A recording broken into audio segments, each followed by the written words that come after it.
प्रधानमंत्री मोदी जी ने सोमवार को क्वाड शिखर सम्मेलन में शिरकत की और हमारे राष्ट्रपति बाइडेन ने फैसला किया कि उनकी आखिरी क्वाड शिखर सम्मेलन में उनकी गृहस्थल ये तीनों सरबराह को मेज़बानी करना चाहते थे अपने होम टाउन पे। और हमने देखा कि इन तीनों नेताओं के साथ उनकी व्यक्तिगत संबंध कितनी गहरा है और ये तो बस हमारे देशों के बीच के संबंध का बस एक इशारा है। ये विल्मिंगटन स्टेटमेंट में जॉइंट स्टेटमेंट में हमने देखा कि इंडिया, अमेरिका, जापान और ऑस्ट्रेलिया कितने बड़े पैमाने पर सहयोग कर रहे हैं, जिनमें से स्वास्थ्य का सुरक्षा है, साइबर सुरक्षा है, समुद्री सुरक्षा है, ये और उभरती हुई प्रौद्योगिकी में भी हम और कुछ सहयोग करने का ऐलान किया। क्वाड सम्मेलन एक महत्वपूर्ण सम्मेलन था, क्या लगता है इस सम्मेलन के क्या मायने निकल कर आएंगे? हाँ, जैसे मैंने कहा स्वास्थ्य का सुरक्षा की बात थी। एक खास प्रोग्राम जो कैंसर मूनशॉट कहा जाता है उसका ऐलान हुआ और इस कैंसर मूनशॉट पे हम हिंद प्रशांत के देशों के लिए सर्वाइकल कैंसर के खिलाफ एक बड़ा नया प्रोग्राम इंट्रोड्यूस किया, जिनमें इंडिया एक बहुत अहम किरदार भूमिका अदा करेंगे। वो एक बड़ा सा डोनेशन किया टेस्टिंग किट्स के लिए और सीरम इंस्टीट्यूट भी उनकी टीकाकरण का प्रोडक्शन में। आज भारत के प्रधानमंत्री एड्रेस भी करने वाले हैं यूएनजी में, इस एड्रेस को किस तरीके से देखते हैं? हाँ, आज संयुक्त राष्ट्र के महासभा में एक समिट ऑफ द फ्यूचर हो रहा है और ये भविष्य का शिखर सम्मेलन में हर एक देश उनके दृष्टिकोण प्रेजेंट करेंगे कि हम कैसे बेहतर मुस्तकबिल बना सकते हैं, सतत विकास के लक्ष्य पूरे करने के लिए क्या क्या काम कर सकते हैं। और हम बहुत दिलचस्पी से प्रधानमंत्री मोदी जी के बयान इंतज़ार कर रहे हैं। मैम, यूक्रेन वॉर की अगर बात करें तो प्रधानमंत्री मोदी जी ने भी कहा था कि वो डेफिनेटली पीस की बात कर रहे हैं, पीस की कोशिश कर रहे हैं। आप लोगों की क्या एक्सपेक्टेशन है, यूएस की क्या इसमें? हमने देखा कि प्रधानमंत्री मोदी जी ने हाल में ही यूक्रेन का दौरा किया और वो बराह रास्त राष्ट्रपति ज़ेलेंस्की को भी उनके दृष्टिकोण समझा सकते थे और हम समझते हैं कि ये भी बहुत अहम दृष्टिकोण है कि हम बातचीत के ज़रिए से ये सूरत हाल हल करें। अभी तक हमने राष्ट्रपति पुतिन से कोई सीरियसनेस नहीं देखा हमारे तरफ से और वो हाल में ही स्विट्ज़रलैंड में मेज़बान किया गया यूक्रेन के पीस प्रोसेस में शिरकत नहीं की।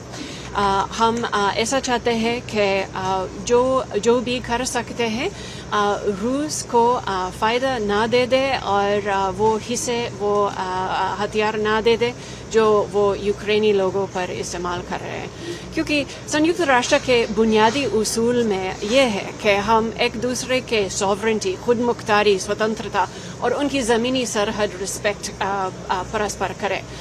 लेकिन हमने देखा कि रूस वो नहीं करते हैं जब वो कोई प्रोवोकेशन के बगैर उनकी पड़ोसी यूक्रेन पर हमला किया।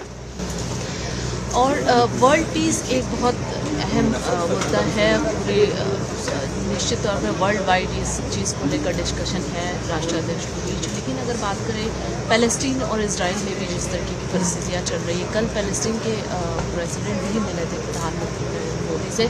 इस मीटिंग को कैसे देखते हैं, क्या लगता है आपको?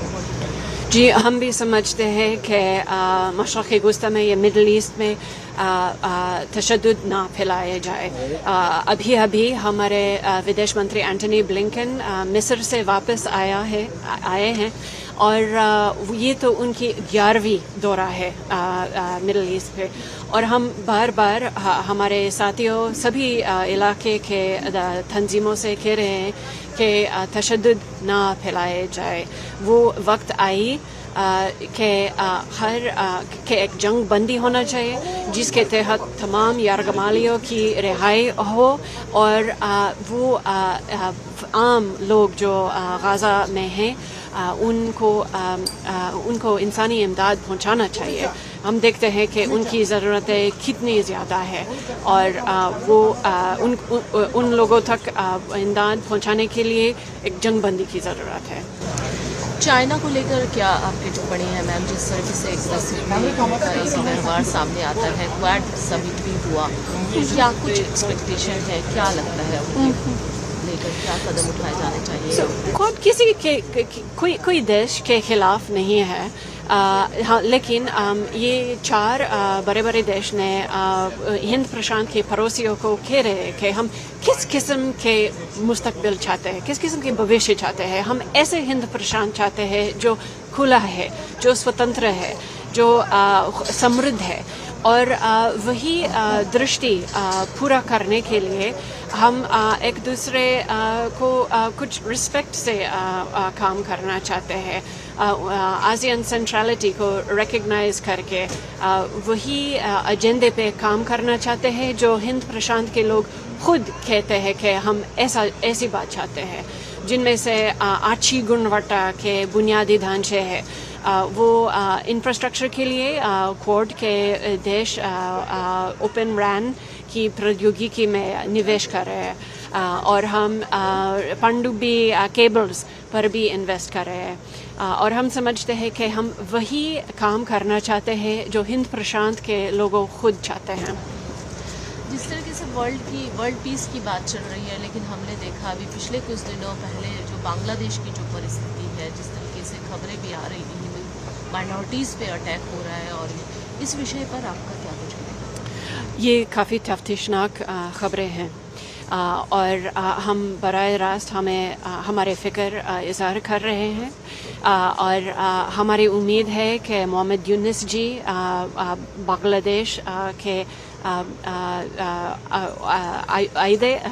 कॉन्स्टिट्यूशन के मुताबिक लोकतंत्र फिर रिस्टोर करे, जिनमें अक़लियत की हकूक़ भी डिफेंड हो जाए। यूएस का क्या इसमें यूएस इस पूरे मामले में क्या अपनी तरफ से कोई कदम उठाना चाहता है शांति के लिए? हमारे फ़िक्र बराह रास्त इज़हार कर रहे हैं और उम्मीद है कि बांग्लादेश के सरकार जल्द से जल्द आम लोकतंत्र और इंतखाबात तक वापस जाए। प्रेसिडेंट बाइडेन वो भी अपना वक्तव्य रखने वाले हैं UNGA में, और क्या मुख्य रूप से जो मेन जो टॉपिक रहेंगे बिंदु रहेंगे उस पर?